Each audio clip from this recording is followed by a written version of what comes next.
Halo, selamat hari Minggu pemirsa Showbiz. Senang sekali saya Jason Sambo kembali menjumpai Anda. Kami hadirkan beragam informasi entertainment yang pastinya fresh dan no gossip. Dan pastinya kali ini saya doakan semoga hari Anda di hari Minggu ini cerah. Karena yang gelap yang satu ini aja nih pemirsa. Kenapa? Saya udah kedatangan dua narasumber saya yang filmnya mungkin Anda udah tonton. Anyar banget, ini film horor eksorsis Katolik pertama di Indonesia. Nih dengar-dengar udah 1 juta penonton lebih, mau 1,4 malah katanya. Kita konfirmasi aja langsung. Ada produser dari film Kuasa Gelap di sini, ada Mas Robert. Roni, halo. Mas Robert, halo. kabar baik ya? Baik. Iyalah, kabar baik, 1,4 juta penonton. Dan juga ada Romonya di sini, alias pemeran Romonya, ada Mas Lukman Sardi. Halo Mas Lukman Sardi, apa kabar? Baik. Baik juga ya. Siap. Oke, mungkin saya pertama mau ke Mas Lukman Sardi dulu. Ya. Mas Lukman, ketika waktu itu ditawarin ini nih, ada film Kuasa Gelap terus jadi Romo. Apa itu waktu itu yang di pikirannya yang terlintas tuh apa waktu itu? Nah, aku bayar ke dia biar main. Justru pengen banget main film itu ya? Jadi ini berkali-kali aku cerita tapi there's something yang buat aku tuh keinget terus. Jadi Apa itu? waktu pertama kali tahu film ini mau dibuat, sebenarnya ada pertemuan yang nggak disengaja. Waktu itu ada di salah satu mall di Jakarta. Aku lagi jalan, tiba-tiba ketemu dia lagi mau naik eskalator nih. Bentar, turun. Ngomong kalau mau bikin ini ada film gini-gini gue lagi mau buat. Nah di situ tuh jadi kayak wah what ini belum pernah ada nih di Indonesia film kayak gini kan gitu. Wah ini sih bakalan seru ya. Terus aku bilang ayo gitu. But rupanya begitu mau main film Kuasa Gelap itu membuat adanya cobaan ke kita gitu. Apa itu cobaannya itu? Iya pandemi. Ya kan? Oh berarti udah lama banget ya? Iya, pandemi. Bahkan mereka melakukan ini sebelum itu ya. Jadi ada pandemi, begitu sudah mulai mau syuting lagi. Ternyata kan karena tertunda, banyak hal yang akhirnya harus inline lagi ya. Mulai dari jadwal, mulai dari segala macam yang akhirnya jadi lumayan panjang dan sempet wah nggak jadi nih gua main, tapi ya kembali lagi ternyata Kuasa Gelap berjodoh gitu dengan aku gitu. Sukses kayaknya diperankan oleh seorang Lukman Sardi. Tanya aja langsung ke produsernya. Kayak ini selain pertemuan di eskalator, tapi kan kemudian mandatnya itu kan sudah dipastikan ke seorang Lukman Sardi. Apa sih waktu itu pertimbangannya Mas Robert? Karena saya kenal Lukman ini udah lama banget lah. Saya waktu sekolah film pulang dari sekolah film itu ke Indonesia, film pertama sama Lukman, film kedua sama Lukman. Jadi sama Lukman udah sohib banget lah. Nah waktu bikin film ini, waktu Lukman dengan look yang seperti itu bilang, wah Lukman sih udah pas banget dia jadi Romo nih. Karismanya dapet, nggak perlu banyak didanani, dan karena dia salah satu aktor terbaik di Indonesia pasti bisa lah gitu ya kan. Pas waktu memang kita lagi ada ide ini udah lama sih, benar 2016, tapi baru benar-benar akhirnya kita dapat izin dari gereja itu sebelum pandemi lah ya, 2018 itu sempat ngobrol, tapi ya masih ngobrol-ngobrol, terus pandemi gitu kan. Tapi ketemu Lukman dari pertama justru saya memang Romo Rendra harus Lukman yang main. Jadi saya pertama kali dapat ide ini saya baca artikel bahwa ternyata ada Romo Katolik di Jawa Tengah itu melakukan eksorsisme secara rutin gitu. Artikel ini saya coba hubungi dia karena saya memang pengen, karena saya juga Katolik ya, bikin film itu susah. Bertahun-tahun, 2 tahun tuh sih hampir tiap minggu sekali nelpon selalu ditolak, ada aja alasannya. Saya pikir kenapa, sempat frustasi gitu. Sampai akhirnya tahun 2000, ya sebelum pandemi 2019 itu sempat ketemu sama gereja KAJ. Mereka bilang bahwa iya kita nih nggak keen on mendukung film seperti ini. Alasannya tapi jelas, menurut saya make sense. Orang Indonesia itu sangat percaya dengan tahayul katanya. Jadi nggak ada film ini aja dikit-dikit kerasa bahwa disetanin. Setan, dikit-dikit setan nih. Semua disalahin setan gitu kan. Atau nggak setan lo. Itu lebih bahaya. Padahal banyak laporan yang seperti ini masuk ke gereja, 90% tuh masalah medis, mental health.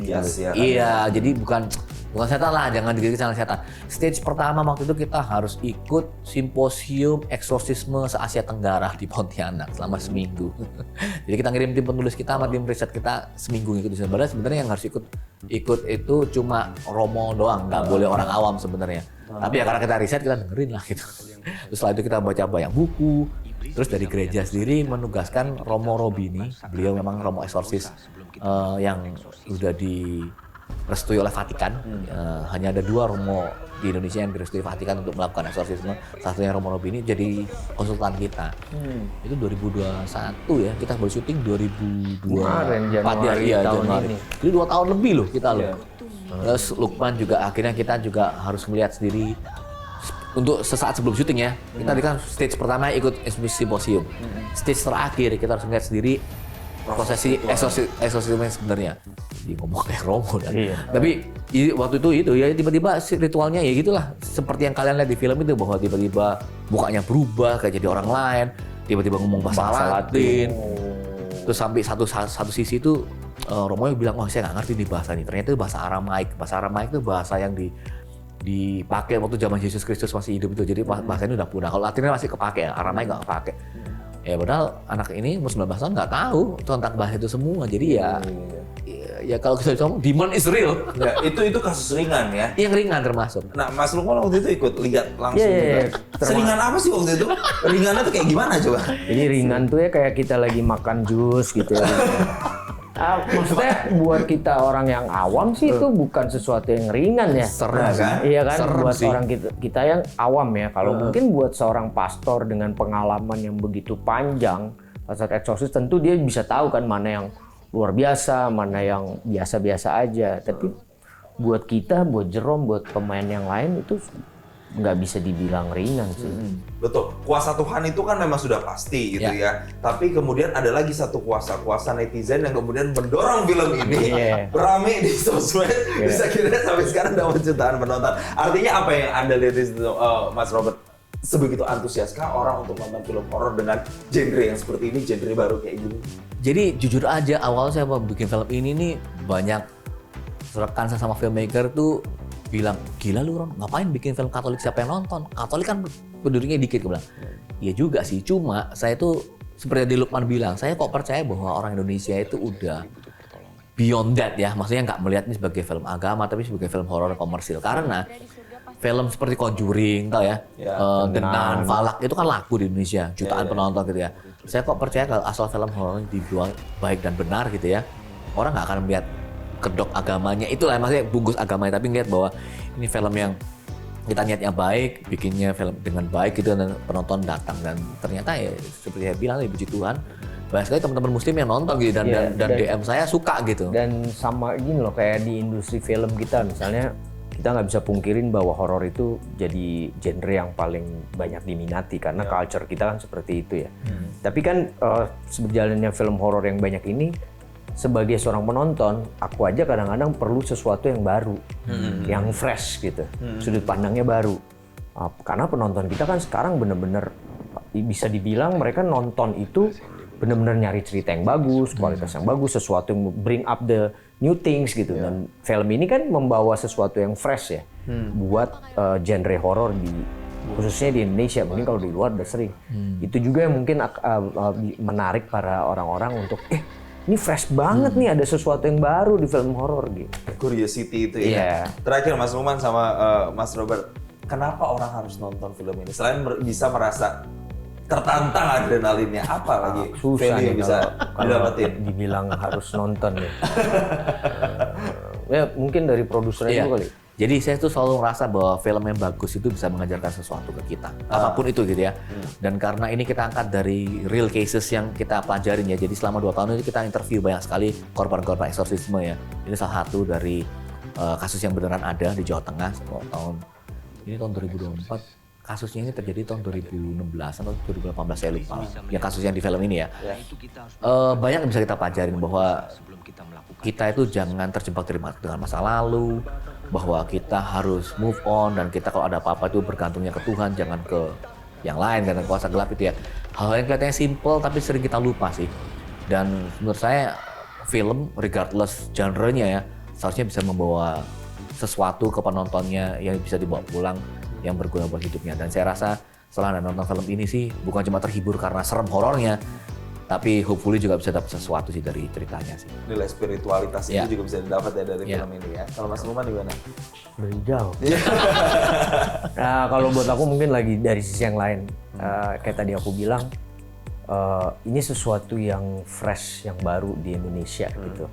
Kita bisa melihat sesuatu yang baru, mungkin punya sudut pandang baru, Tadi kayak dari yang Ropron bisa jadi sebuah hiburan juga kalau buat orang-orang mengemari horor, tapi dalam hal yang mungkin belum pernah ada di Indonesia gitu. Jadi this moment aku pikir ya, kan kita selalu suka nih kalau misalnya ada yang baru, datanglah nonton, beda nih. Gitu. Sesuatu yang fresh yang Iya. mungkin belum pernah ada ya, ini pertama ya di Exorcist Indonesia, iya. Katolik di Indonesia. Iya. Ya kita doakan semoga nanti berjuta-juta lagi nih Amin, penontonnya yang nonton dan makin lama ya di bioskop ya. Amin, amin. Ya banyak juga yang mungkin bisa nonton ulang-ulang ya, nggak cukup sekali kayaknya harus Karena berkali-kali memang juga. bener loh, ada banyak yang DM ini udah nonton ketiga. Iya. Waduh, iya, serius. Bener, iya. Serius. Padahal ditakut-takutin tapi tetap datang lagi ya. Kita harapkan film ini benar-benar bisa jadi rekomendasi pemirsa untuk Anda. Sekali lagi terima kasih produser Thank film you. Puasa Gelap, ada Mas Robert Tony dan juga pemainnya yaitu yang menjadi Romo ada Mas Lukman Sardi. Thank you, Terima kasih thank you. juga Sama-sama. telah gabung udah ngobrol-ngobrol sama kita di Showbiz, dan kali ini setelah ngobrol soal Puasa Gelap, saya akan ajak Anda untuk keluar.